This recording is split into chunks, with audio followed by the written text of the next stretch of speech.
आपको मेरी आवाज आ रही है?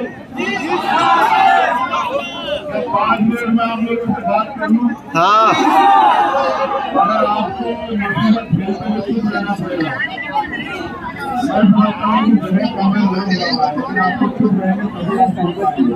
ठीक है? वही सब वीडियो बना जो आपको पता होगा कि आप है और बहुत सारे गाने हमारे गाँव के हैं।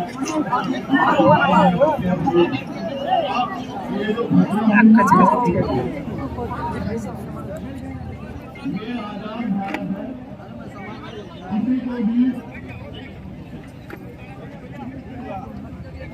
उतना अधिकार नहीं होना चाहिए कि वो किसी की हत्या कर दे या किसी को, चाहे वो गरीब हो या अमीर हो, हर व्यक्ति सोच सकता है, हर व्यक्ति अपनी जान की सुरक्षा भी कर सकता है।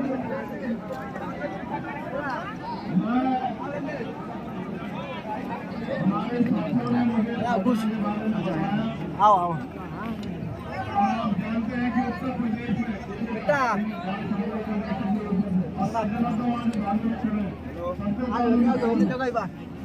खड़ा रहो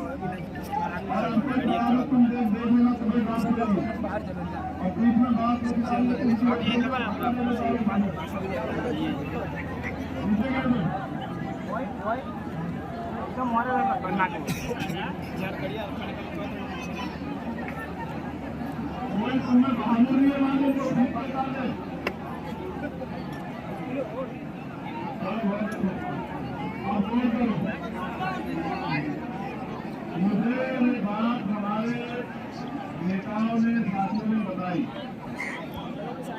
रविंद्र भाई ने, कपिल भूषण जी ने, अविनाश ने, जब बाजू में आके सामने कि भाई बहुत बड़ी अपराध जो है गोरखपुर में हुआ। मैंने इनसे कहा कि मुझे दिल्ली लगी हुई है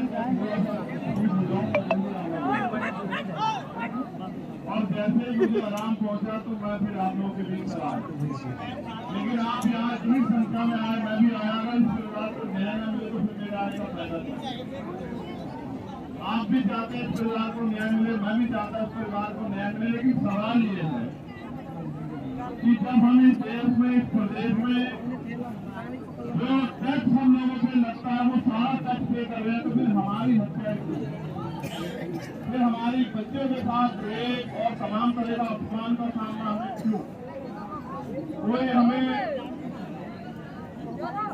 हमारे सर पे हिसाब कर देता है, कोई मुट्ठी रखने में हमारी हत्या कर देता है, कोई मटकी छूने में हमारी हत्या कर देता है, कोई घोड़ी पे चढ़ने पे हमें बारात रोक के हमें अपमानित करता है, कोई अच्छे कपड़े पहनने में हमारे साथ मारपीट करता है। तो ऐसा क्या हुआ इस देश में कि देश की इतनी बड़ी आबादी को जानवरों जैसा जीवन जीने के लिए मजबूर किया जा रहा है? उसका एकमात्र कारण मुझे नजर आता है कि बाबा साहब अम्बेडकर के संविधान की वजह से जो अधिकार मिले हैं और हम लोग जीवन जीना चाहते हैं, ये कुछ सामंती लोगों को पसंद नहीं आ रहा और वो ये सोचते हैं कि हम अगर हमारे साथ अन्याय किया जाए तो हम हमारी ना उठाए, वो तुम चले गो।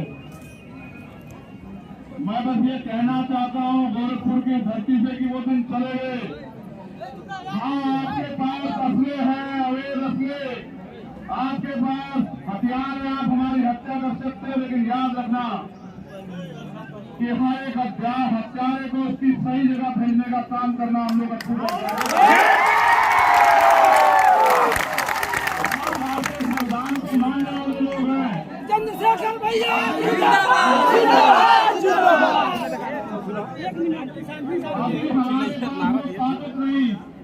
राजनीतिक ताकत, जिस ताकत के बल पे ऐसे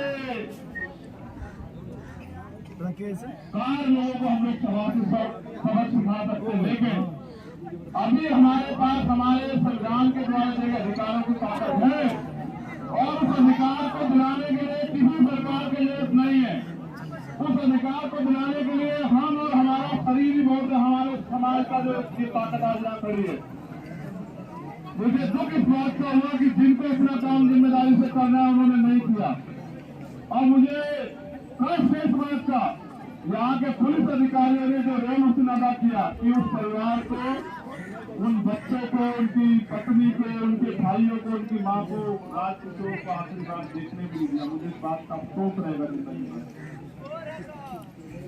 ऐसा क्यों है कि पुलिस की लाठी, गुंडों की लाठी हमारी कमर पे ज्यादा तेजी से पड़ती है? ऐसा क्या है? आपने सुना है आसपास कभी कि किसी की हत्या हुई है, उसके बच्चों को उसका कभी चेहरा भी नहीं देखने को मिले, कभी सुना आपने? लेकिन ऐसा क्या है कि आपके साथ अन्याय होने पे भी न्याय नहीं होता? उसका एकमात्र कारण यह है कि उनको लगता है कि ये लोग कमजोर है, ये गाय भैंस पशु जानवर से ज्यादा कमजोर है। मैं यहाँ के अधिकारियों से, जो सम्मानित अधिकारियों से कहना चाहता हूँ, कम से कम वर्दी की लाज रखो। ये वर्दी आपको किसी अपराधी, किसी गुंडे, किसी नेता की दया से नहीं मिली। ये वर्दी आपको आपकी मेहनत और भारतीय संविधान में जो अवसर की क्षमता मिली,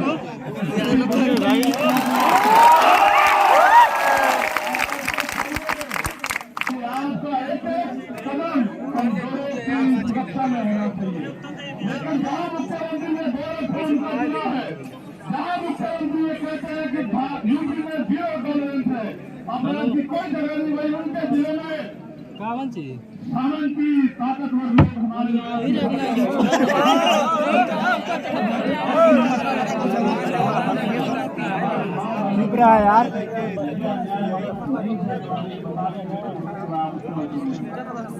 ये तो उनका जनाया फोटो, जब गोरखपुर में हमारे बनने में जिले में क्या हाल हो रहा होगा। सिर्फ बातें करने से या पीठ थपथपाने से कानून व्यवस्था अच्छी नहीं होती है। मुख्यमंत्री जी, अगर कानून व्यवस्था अच्छी करनी है तो जाति धर्म का चश्मा उतार के कानून के हिसाब से काम करने का काम करो, तब जाके कानून व्यवस्था अच्छी होगी। मगर अक्सर देखा गया है कि कानून व्यवस्था का ढोल पीटने वाली सरकार, इनके नेता आरोपियों का संरक्षण करते हैं, और यहाँ तक कि पुलिस की मजबूरी में सरकार के नेताओं के इशारे पे, सब लोग तो नहीं है लेकिन बड़े पैमाने पर अपराधियों के पक्ष में खड़े रहते हैं। ये अन्याय हम लोग नहीं सहेंगे, ये बात आप लोगों को समझनी पड़ेगी। और जो बात मैं आपसे कह रहा हूँ, स्पेशली नौजवानों से कह रहा हूँ, अगर इस तरह करना है तो फिर लड़ना सीखो।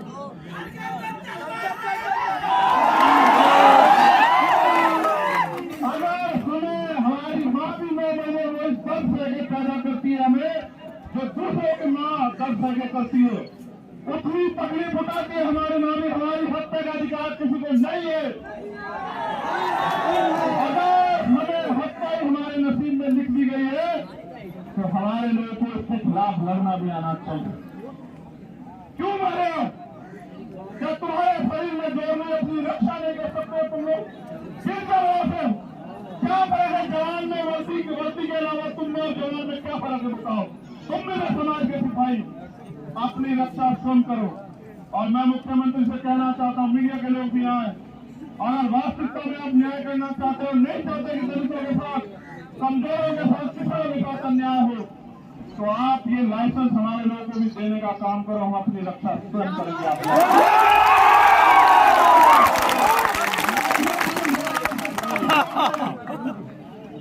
इसको खतरा सामंतियों को नहीं है, खतरा सरकार के लोगों को नहीं है, खतरा यहाँ इस प्रदेश में और देश में मेरे लोगों को, उनकी हत्याएं हो रही है। हम अपने बच्चों को चाहे हाथ तरफ में हमने अपने हाथों में उनके लाश होता है, हमें खतरा है। उनको छोड़ो, जब मेरे ऊपर गोली चलती है तो इनको विचार, इनकी क्या जिंदगी बची उत्तर प्रदेश में। लेकिन याद रखना, ये अन्याय हमें छोड़ नहीं सकता, ये अन्याय हमें छोड़ नहीं सकता। अपने ऊपर होने वाले के अन्याय का जवाब हम लोग आने वाले समय में देंगे। ये बात आप याद रखना।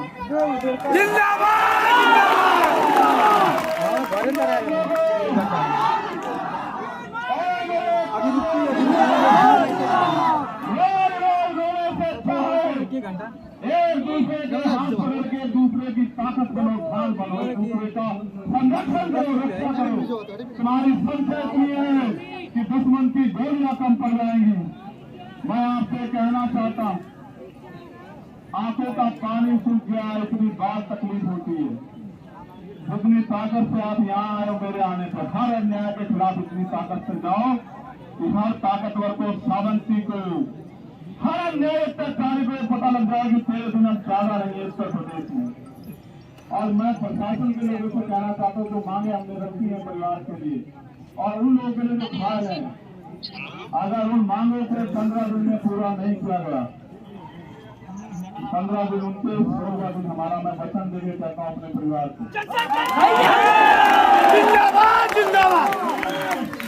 16वें दिन हमारे लीडरशिप यहाँ घोषणा करेगी और जो तारीख तय कर देगी, मैं आपसे भी कहूंगा आना। मैं वचन देके कहता हूँ कि कोई अधिकारी गोरखपुर का कुर्सी पर नहीं बैठेगा जब तक हमारे परिवार को न्याय नहीं मिलेगा। निकल सकता है, लेकिन जो जवान मैंने आपको दी वो कभी कमजोर नहीं पड़ सकती। मेरी बात को याद रखना। 15 दिन हम लोग इंतजार करेंगे, 16वें दिन हम अपनी लीडरशिप से जानकारी हासिल कर लेंगे। इसके बाद हम एक तिथि की घोषणा करेंगे और आपको भी, सबको अपना काम छोड़ के स्वाभिमान सम्मान की लड़ाई लड़ने के लिए जिला अधिकारी कार्यालय पे मेरे साथ पहुंचना। आप लोग आओ, बोलिए आओ।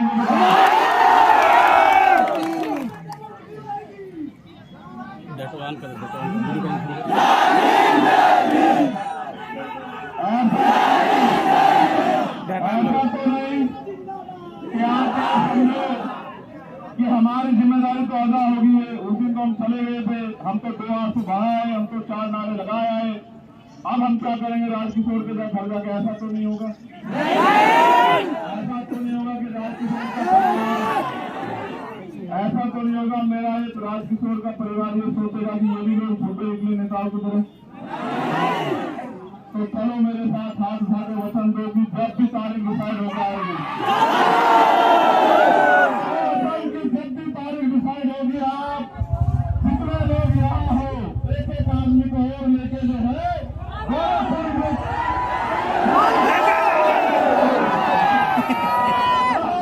वचन देते हैं। एक और साथी को लेकर स्थिति तय होगी, गोरखपुर जिलाधिकारी कार्यालय में पहुंचेंगे, कानून होगा। या तो हमारे परिवार को न्याय मिलेगा या फिर हम वहां लड़ते लड़ते अपनी जान दे देंगे। लेकिन ये बात इसलिए भी समझा देना चाहता हूँ, आप ये बात, अन्याय के खिलाफ आवाज न उठाना भी गुलामी है। बाबा साहब अम्बेडकर ने कहा, अन्याय जुल्म करने वाला से ज्यादा गुनहगार जुल्म सहने वाला होता है। अगर हम अन्याय सहते रहे तो ये अन्याय हमारे घर तक आएगा। अगर आप इस बात को सोच के चुप है कि उत्तर प्रदेश के गोरखपुर में हुआ,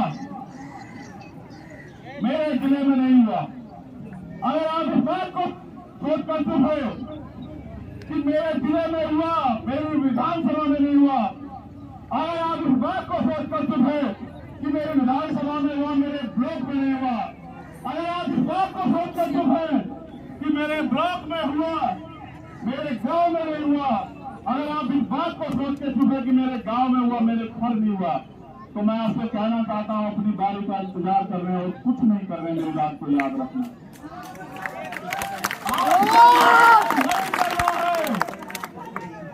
कहीं भी अन्याय हो गोरखपुर के आसपास, आप ये समझना कि आपके परिवार के साथ हुआ है और आंख बंद करके उस परिवार की लड़ाई लड़ने के लिए उसके पीछे जाकर खड़े हो जाना कि हम आपके साथ हैं, आपको अकेला नहीं छोड़ने देंगे।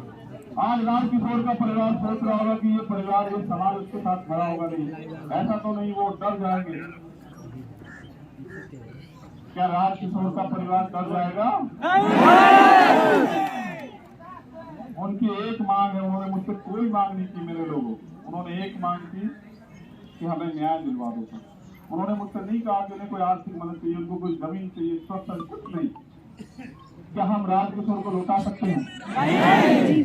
लेकिन ये भी तो सही नहीं कि और किसी राजकिशोर के साथ ऐसा भी नहीं होगा। तो मैं सामंतियों को भी ये बात कहना चाहता हूँ कि बात में रहो। हर चीज की एक सीमा होती है, और जिस दिन कमजोर करोड़ों की स्थिति में आता है तो उसका मुकाबला करने के लिए कुछ बचता नहीं है। आज हम प्रदेश और देश में इसी स्थिति में चले आए कि करोड़ मरो जैसी स्थिति है। क्या तो अपनी जान बचाने के लिए लड़ो या फिर मरो। आज लड़ना चाहते हो, मरना बताओ। तो मैं आपको चिट्ठी भेजूंगा, 15 दिन के बाद आप लोग आना। मैंने जब आपको वचन दिया तो फिर चाहे मेरी जान क्यों ना चली जाए, मैं आपके उस वचन पे खड़ा उतरूंगा। मुझे इतना भरोसा है अपने ऊपर। आप लोग वचन पे खड़ा उतरना।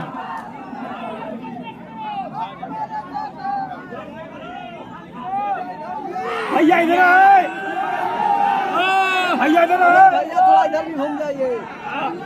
जब तक न्याय नहीं मिलेगा, सही मायने में तो आने वाले दिनों में तो हम लोग ये करेंगे, कहीं अन्याय होगा तो जब